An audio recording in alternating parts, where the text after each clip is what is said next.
Again, for now, mano-mano, pero once maayos ko yung aquarium na binigay sa akin at ma-set up ko yung water pump, meron na tayong pang-spray na tubig.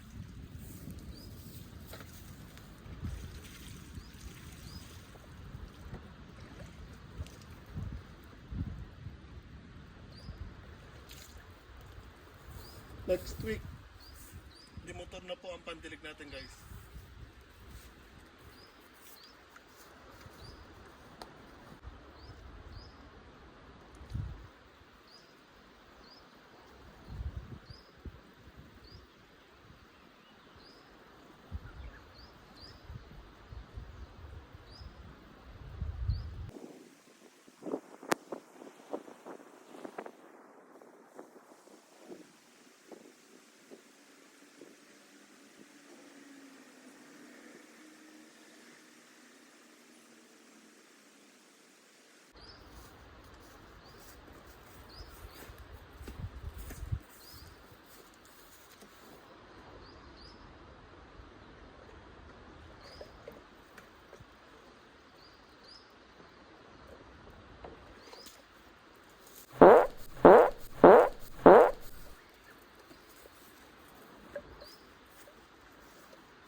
Oh my god.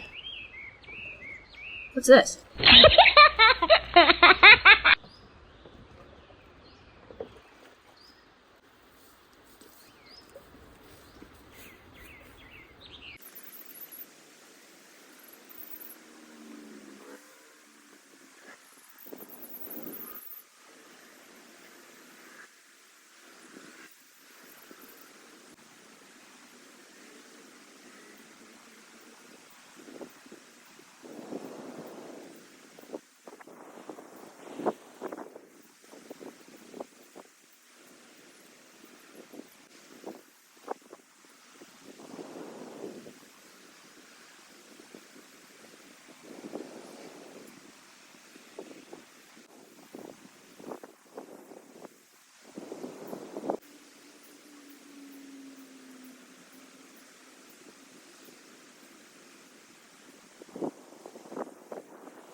Hey guys, so tapos na po tayo magdilig. Again, pansamantala po, mano-mano po tayo nagdidilig gamit ang tagadera.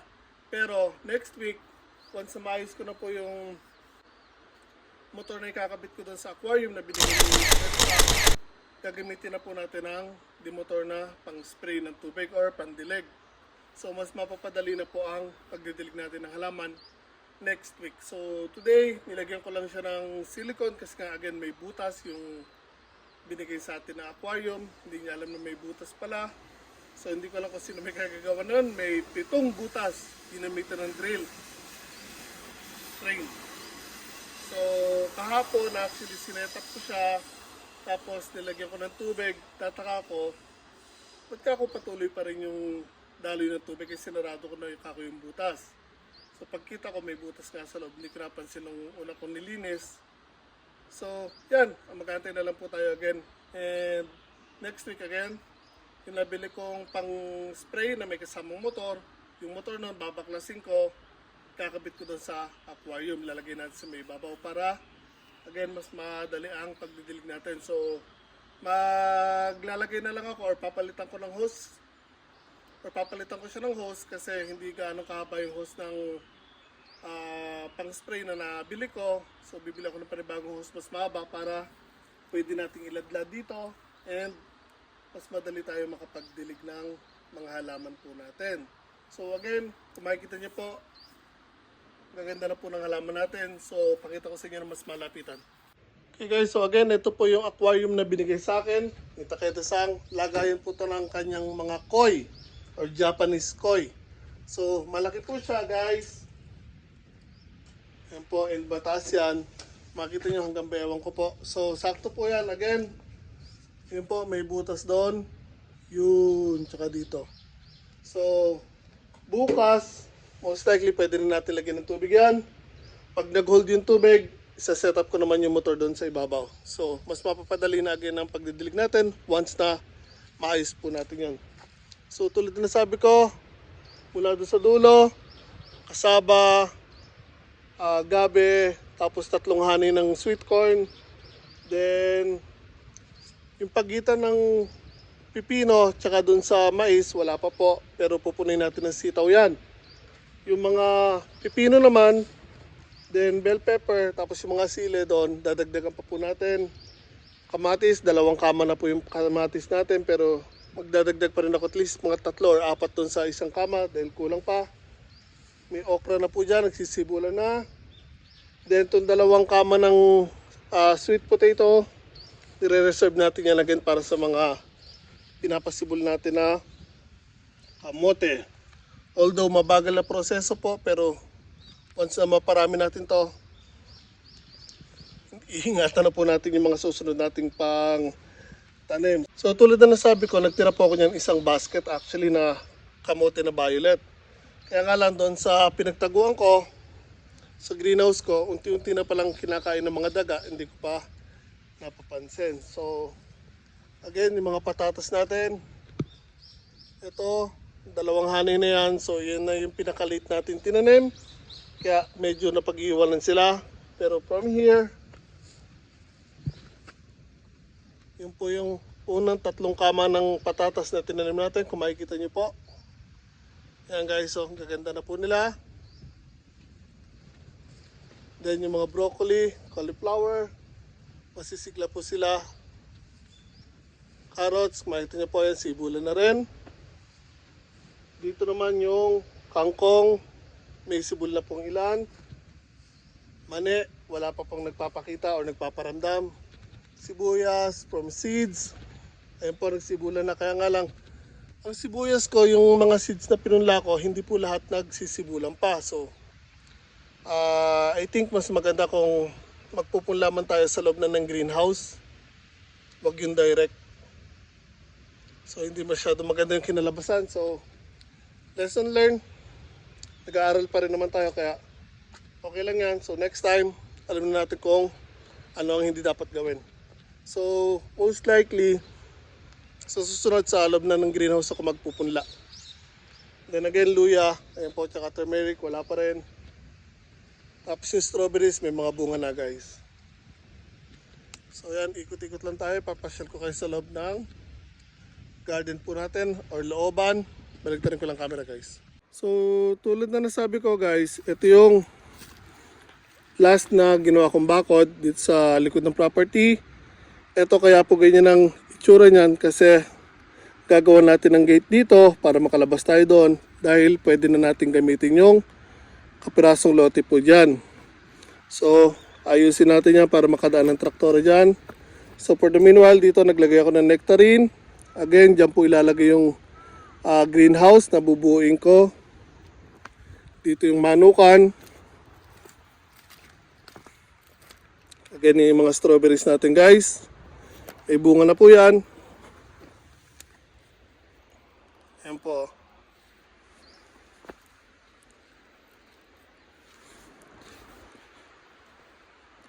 So dito sa labas, ayan guys, merong tawag dyan ay udo. So kinakain po sila. Ano yan? Sarap yan, pantempura. Yung mga fresh na talbos. Meron tayo ditong kalamansi guys. Ayan po. Puno po ng kalamansi. Meron pa isa dito.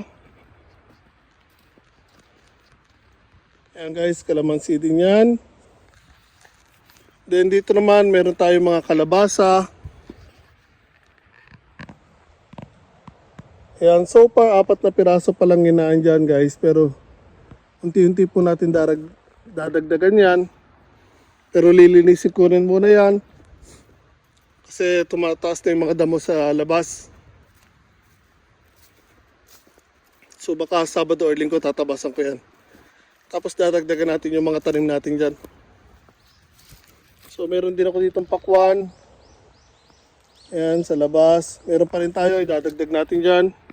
Hindi pa lang naitatanim. Ayan, meron tayong tanim na mikan. 2 piraso, dito yung isa. So ayan, may mga bulaklak na actually yan guys. Ayan, ang daming bulaklak. So again, ayan, may pakwan. Uy, yun. Yun pa. Ayan po yung kawayanan. Bundok. Bababa kayo dyan. Nandiyan po yung ilog. Again, nandito yung 3 kama ng sweet corn. Ando naman yung mga gabe tsaka balinghoy. So again, ito pupunuin natin ng sitaw yan pansamantala. Again, hindi na tayo aabot sa taniman ng talong. Hindi kaya. Pero kahit hindi na tayo umabot sa pagtatanim ng talong, iba na po ang tatanim ko. Hahabulin ko naman ngayon sibuyas. Kasi ang napansin ko sa talong, time consuming. Ibig sabihin kailangan may bantay. Once na naitanim nyo na, tapos sa pagtatanim pa lang, actually, ang laki ng puhunan guys. So, dito pa lang sa akin, sa maliit ko pa lang, sa isang garden pa lang doon sa may labas, yung 300 square meters, kinuwenta ko pa lang, at least 936 na seedlings ang kailangan ko, papatak agad siya ng 30 lapad mahigit. Doon pa lang. hindi pa kasali dito kung tataniman ko rin ng talong to. So dahil masyadong malaki ang puhunan, and again, once na mag-start na silang lumaki, kailangan may regular na nagbabantay, linis, trim ng dahon, alis ng mga bulaklak na hindi kailangan, dadamuhan yung mga paligid ng seedlings, time consuming, kailangan ng tao may nakabantay, and kailangan lagi may nagdidilig umaga, hapon. So hindi ko kaya. Hapon kaya ko, after work, umaga hindi ko kaya. So again, naghahanap ako ng mag-i-stay dito para magkakaroon tayo ng bantay dito sa farm. Pero tulad ng sabi ko, masyadong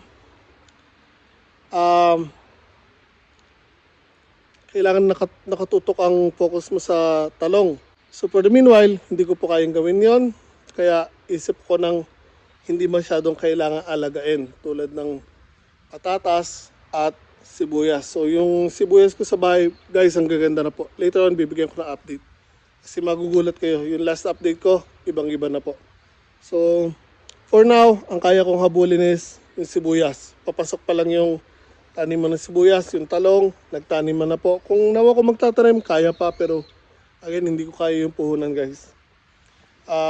So for the meanwhile, ayusin ko yung bako doon.